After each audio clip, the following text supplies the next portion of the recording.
Tricolores de toda a terra, está no ar o seu Resenha Express, a sua resenha de todos os dias. Eu sou o Quintela e você está no canal Resenha Tricolor 1902, o canal que não quer ser a sua voz, mas quer dar voz a você do Fluminense. Fica aí que está começando o seu Resenha Express.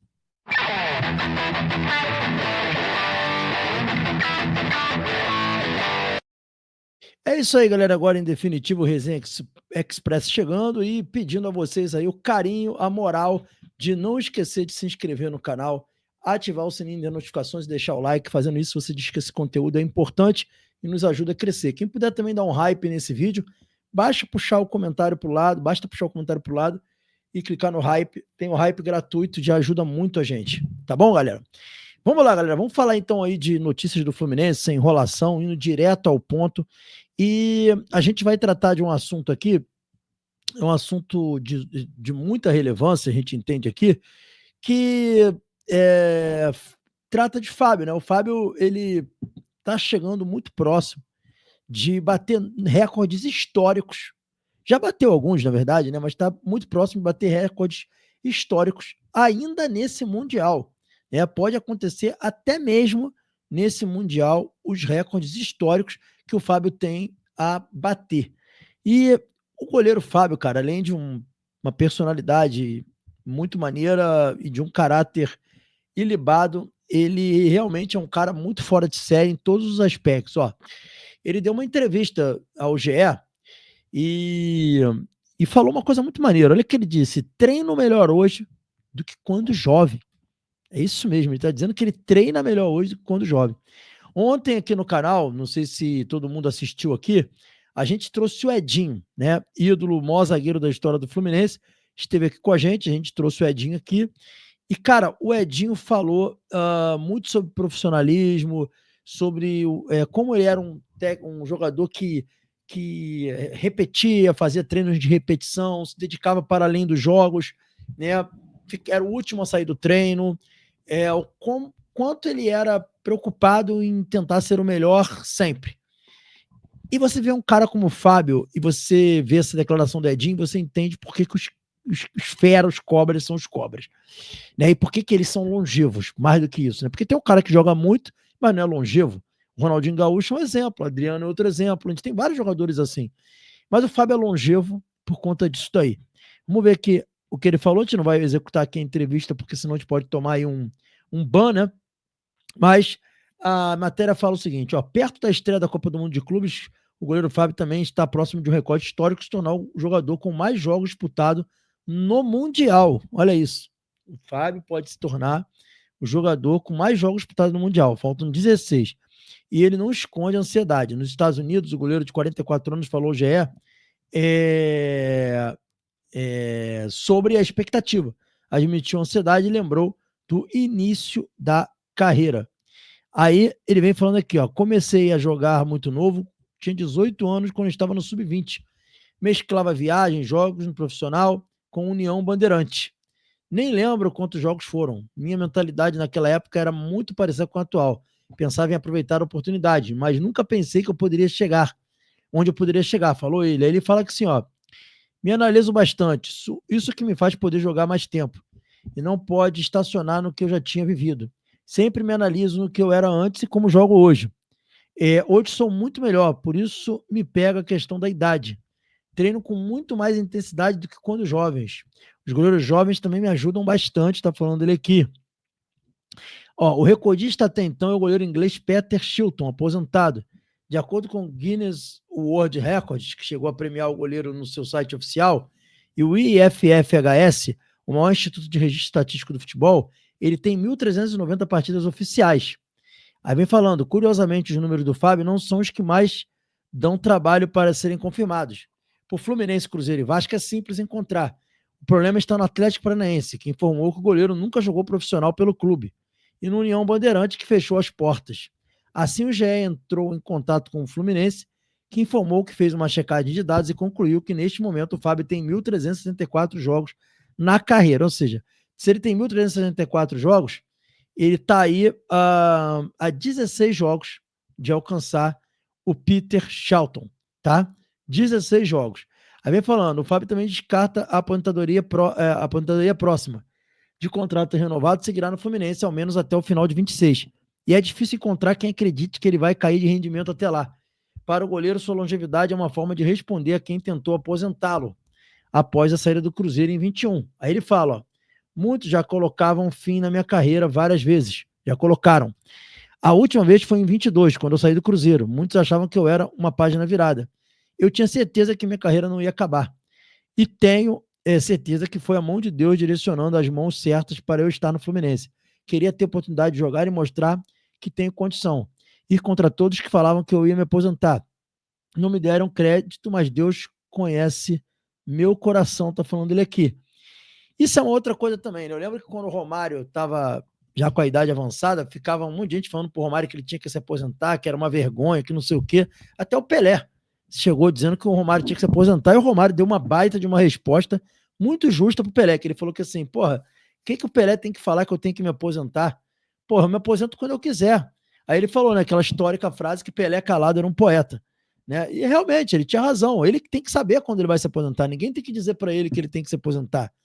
Isso aí é uma coisa bizarra, entendeu? Enfim, aí ele fala mais aqui, ó. Tenho certeza que viemos para dar o nosso melhor. Vamos em busca de fazer isso já na primeira partida, vivendo intensamente essa grande competição. Com certeza vamos ter o mesmo respeito.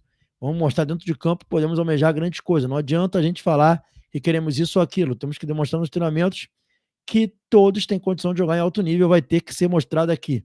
Aí ele fala, sobre o Mundial de 23 são memórias, você traz a experiência para um novo formato, para esse novo formato. Trazer coisas positivas é sempre importante, isso faz com que você possa evoluir, completou o goleiro. Aí ele falou que já teve temporadas que se destacou fazendo defesas, todas são especiais, teve uma que foi no Brasileiro, que se destacou pela dificuldade contra o Corinthians, mas o mais importante recente foi no jogo contra o Criciúma, num momento difícil, onde estávamos em recuperação para sair daquele momento difícil, foi uma defesa importante num confronto direto, falou aqui. E aí ele falou de seleção brasileira, que sempre tive o reconhecimento da maioria das pessoas, nunca fui para a seleção, o critério com outros goleiros não foi igual comigo, isso é fato, mas como eu sou um cara que descansa em Deus, Deus me justifica dentro do campo, tá dizendo ele aqui. E ele falou sobre a evolução com os pés também, que foi muito importante, como ele procura sempre melhorar e evoluir. Com o Diniz ele pôde trabalhar de outra forma, ter o controle de bola, participar mais do jogo, enfim. E aí ele foi falando sobre isso daqui, né? E aí ele falou também sobre a preparação, citou o André Carvalho, enfim. Cara, uma entrevista muito legal do Fábio, tá no GE, quem puder assistir, vale a pena assistir a entrevista com vídeo também. E, cara, é muito foda quando ele fala que tentaram aposentar ele, né? E que ele mostrou dentro do campo, né? Que ele sabia que não era o momento, né? E você imagina, né? Temos sempre que agradecer aqui ao Ronaldo Fenômeno. É um fenômeno mesmo, né? Que nos mandou o Fábio para o Fluminense. Ah, de nós se não fosse o Ronaldo Fenômeno quando tentou aposentar o Fábio em 22. Muito obrigado, Ronaldo Fenômeno. Mas o Fábio realmente é um fenômeno também, igual você foi também como jogador, Ronaldo. Galera, Felipe Melo comentou sobre a contratação do Soteldo. Vamos ver o que falou o Felipe Melo lá na Sport TV sobre essa contratação. Primeira frase que está aqui, né? Se estiver bem fisicamente, é uma ótima contratação do Fluminense, diz Felipe Melo, e vem falando aqui a fala principal dele. O Soteldo, eu penso que se estiver bem, fisicamente é uma ótima contratação do Fluminense. É um jogador diferenciado, muito bom jogador o Soteldo. Mas tem que jogar. Teve muitas lesões, principalmente no Santos. Estando em condições físicas ideais para o jogo, é uma ótima contratação, tá falando dele aqui. Felipe Melo bate muito na tecla de estar bem fisicamente, e é algo que a gente falou aqui também, né? A gente falou que ninguém duvida da qualidade técnica do Soteldo, mas a questão que nos pega é a questão física, né? É uma coisa que pega. O Felipe Melo falou sobre isso 2 vezes na fala dele. Mas é aquilo, o Felipe Melo falando é uma coisa, torcedor falando é outra, não vale nada a nossa opinião muitas vezes para muita gente, mas não difere muito do que o Felipe Melo falou do que eu penso também. Eu acho que tecnicamente, se você for pensar no Soteldo como jogador tecnicamente, os dribles, a transição, né? Ele é um jogador muito bom, realmente, para o que a gente precisa. Pode fazer diferença para o Fluminense. Agora, não dá para não dá para descartar essa questão das contusões e a questão física que o Felipe Melo falou. Acho que ele está muito certo nessa análise aí também. Por último, galera, Luiz Henrique soltou no Podpah, meteu uma lá no Podpah. Vou colocar aqui para vocês ouvirem. Vamos ver a fala do Luiz Henrique aqui. O próprio Luiz Henrique falando com a palavra Luiz Henrique, né? O ídolo do Botafogo. Tricolor doente. Sim, tricolor doente, muito doente. Eu sou tricolor por causa do meu pai. E muita gente hoje do Fluminense me critica. Tu não é mais tricolor só porque tá no Botafogo. Eu ganhei um carinho enorme pro Botafogo, porque eu tive uma fala que falei que parecia que eu saí da base do Fluminense, mas torcedor, tu sabe como que é. Torcedor não entende essas coisas da base do Botafogo. Porque torcedor não entende as coisas, sempre quer falar do jeito deles. Só que eu falei pelo carinho do Botafogo, que desde quando eu cheguei no Botafogo, o carinho do Botafogo foi surreal, tá maluco? Parecia que eu saí da base, mano. Parecia que você era de lá desde sempre. Desde sempre. Então, sim, meu pai era... Tá aqui, ele falou que o carinho do Botafogo... É compreensível o carinho da torcida do Botafogo, ele gostar do clube, ele se envolver com o clube. Isso aí é normal, assim, faz parte, né? Eu só acho muito complicado, né? E aí que é o grande problema, né? Vamos ver aqui os comentários da galera aqui na postagem do Podpah, que acho que foi o Sangue do Encarnado que postou do Podpah. Mas antes disso, sim, eu acho que o problema não é esse. Eu vou falar aqui minha opinião sobre isso já já. Vamos ver só os comentários aqui, ó. Aqui, ó. Esse cara nunca respeitou o clube igual alguns outros aí que voltam algum dia. Aí o Fábio dizendo, cara, particularmente eu tenho um carinho pelo Botafogo, carinho pelo Botafogo aqui, porque de fato esse tricolor passa pela minha mãe botafoguense. Ah, tá, então tô falando da mãe dele, relação emocional, beleza. Aí eu tenho vaga no Flusão, já começou. Olha as como é que se fala? As puta traída. Aí outra que acha incrível isso, eu tenho amor pelo Fluminense sem ganhar nada. Pelo contrário, pouco que tem muitas vezes vai pro Fluminense. Aí aparecem esses caras que diz ser tricolor e faz essas merdas de declarações. Que nível de tricolor? A galera tá pegando pesado aqui, ó.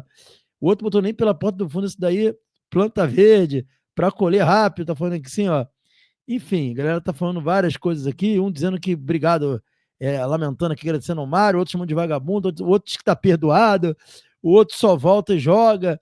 Enfim, torcedor, tem uns aqui que é como eu falo, é igual a puta traída, né? É muito bom isso aqui, cara. Mas enfim, galera, qual foi o problema do Luiz Henrique, na verdade? O grande problema do Luiz Henrique é o seguinte, é brincar com o sentimento do torcedor. Eu sempre falei isso aqui. O jogador, ele tem duas opções. Ou ele é profissional, e deixa claro que ele é profissional, eu sou profissional e acabou. Sou profissional. Óbvio, demonstra carinho? Não tem problema nenhum ele demonstra carinho. Não tem problema nenhum. Agora, quando o cara dá uma entrevista, que nem ele deu logo após ele saiu do Fluminense pro Bet, chorando copiosamente, daquele meio chorão mesmo. Ele chorou também quando chegou no Botafogo. E diz que ama o Fluminense, que é tricolor, que um dia vai voltar, né?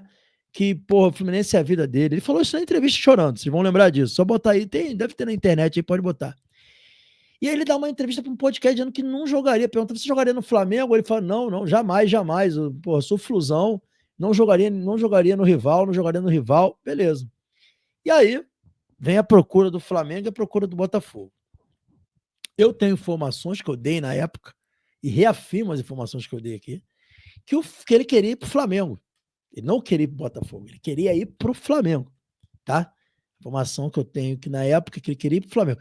E quem me deu informação, meu amigo, naquela época, deu também pro Ivo Greca lá do Flu Resenha, o Ivo sabe do que eu tô falando, é uma pessoa que a gente sabe que é muito próximo ao jogador, que falou pra gente assim, ó, ele quer ir pro Flamengo. Ele fez tudo para ir pro Flamengo. Só que o Flamengo não chegou com o dinheiro que o Betis queria. O técnico chegou com a grana toda e colocou na mão do Betis. Só que aí dependia do jogador. O técnico teve que ir na casa do Luiz Henrique para convencer o Luiz Henrique, oferecer um caminhão de dinheiro além do salário, né? Gratificações altíssimas para convencê-lo, porque ele não queria jogar no Botafogo. Aí depois que aconteceu, se envolveu com a torcida, beleza, tranquilo. Realmente, eu acredito que ele tenha se envolvido com a torcida. Mas o Luiz Henrique mostrou um traço do caráter dele que a gente viu depois. O botafoguense mesmo, com certeza, não cai nessa... Vai ter os que vão cair, vão, mas eu acho que o botafoguense consciente não cai nessa lábia de que ele agora é fogão, entendeu? Então, assim, aí tá falando isso daí pra quê? Pra que tá falando isso daí? Porque tem a pretensão de deixar a porta aberta? Aí é com vocês. Eu prefiro muito mais o cara que é profissional, que joga, que não faz graça, né? Eventualmente amanhã pode jogar em outro clube, a vida é desse jeito, isso é normal, ele é profissional, mas prefiro muito mais do que o cara que faça isso do que o cara que fica vendendo uma coisa que ele não é. Isso daí, para mim, não existe. O cara que vende uma coisa que ele não é, para mim, não existe. Então, é isso. Aí vocês façam o julgamento de vocês, comentem aí o que vocês acharam dessa declaração do Luiz Henrique, fiquem à vontade, é com vocês aí, tá bom, galera? E aqui a opinião é respeitada, a pluralidade de opinião. Tamo juntos. Esse foi o Resenha Expresso de hoje. Saudações tricolores, fiquem com Deus. Se tiver mais informação de Flusão, a gente volta. Valeu.